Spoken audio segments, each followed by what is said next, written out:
મેળવી શકે એના માટેના પ્રયત્નોમાં અમે લાગેલા છે. આભાર. જૂનાગઢમાં 25 જૂન 1975ની કટોકટીની 50મી વર્ષગાંઠે ભારતીય જનતા પાર્ટી દ્વારા વિવિધ કાર્યક્રમનું આયોજન કરવામાં આવ્યું હતું.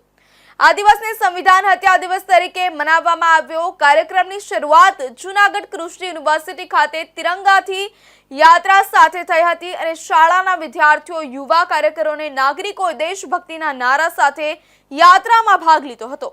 યાત્રા નગરના મુખ્ય માર્ગો પર નીકળી હતી.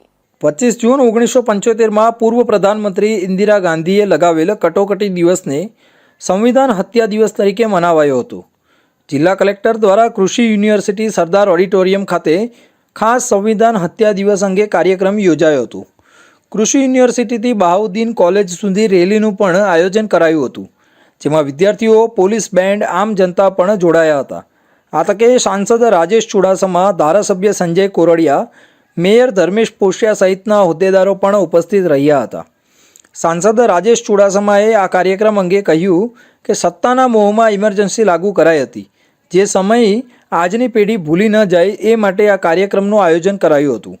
બહાઉદ્દીન કોલેજ કેમ્પસમાં વૃક્ષારોપણ કાર્યક્રમ યોજાયો. વિદ્યાર્થીઓ અને અધિકારીઓએ વૃક્ષોનું વાવેતર કર્યું. લોકોને વિવિધ પ્રકારના છોડનું વિતરણ કરવામાં આવ્યું.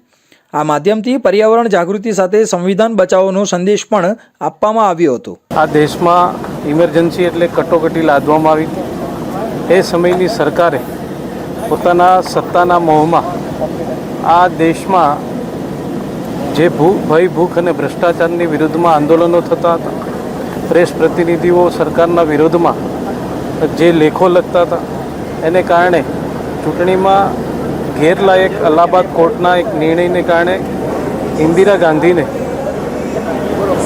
ગેરલાયક ઠેરવવામાં આવ્યા. ત્યારે 25મી જૂન 1975ના દિવસે આ કટોકટી લગાવવામાં આવી હતી.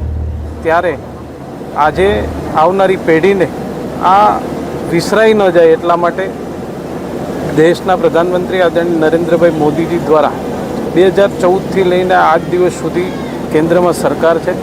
આજે દરેક લોકો આઝાદીની અભિવ્યક્તિનો અનુભવ કરી રહ્યા છે. ત્યારે એ આવનારી પેઢી એને ભૂલી ન જાય. જે કટોકટીના સમયમાં જે અત્યાચારો થયા, આંદોલનો થયા, લોકોને જેલમાં પણ જવું પડ્યું હતું, પ્રેસ મીડિયા ઉપર પ્રતિબંધ લાગ્યો હતો, એ લોકો ભૂલી ન જાય, આવનારી પેઢી વર્ષો સુધી યાદ રાખે એટલા માટે આજે કટોકટી દિવસની સંવિધાન હત્યા દિવસ તરીકે ઉજવણી આજે જૂનાગઢ મહાનગર ખાતે કરવામાં આવી. વર્ષ 1975ની કટોકટી શું હતી? તો 25 જૂન 1975ના રોજ દેશની ઇમરજન્સી લાગુ કરાઈ હતી. સંવિધાનના આર્ટિકલ 352 અંતર્ગત દેશભરમાં ઇમરજન્સી જાહેર કરીને નાગરિકોની સ્વતંત્રતા, મીડિયા, રાષ્ટ્રીય પક્ષોની સરજમીન અને સમાજસેવીઓના અવાજ દબાવવામાં આવ્યા હતા. 21 માસ ચાલેલી કટોકટીના સમયમાં હજારો નેતાઓ અને કાર્યકરોને જેલમાં નાખવામાં આવ્યા હતા. પ્રેસ પર સેન્સરશિપ લાગુ થઈ હતી અને અનેક પ્રકારના અધિકારોના દુરુપયોગ પણ આક્ષેપો થયા હતા. ભાજપના નેતાઓએ જણાવ્યું કે પ્રધાનમંત્રી નરેન્દ્ર મોદીના નેતૃત્વમાં વર્ષ 2014થી આ દિવસને સંવિધાન જાગૃતિ દિવસ તરીકે ઉજવવામાં આવે છે, જેનાથી યુવાનો 1975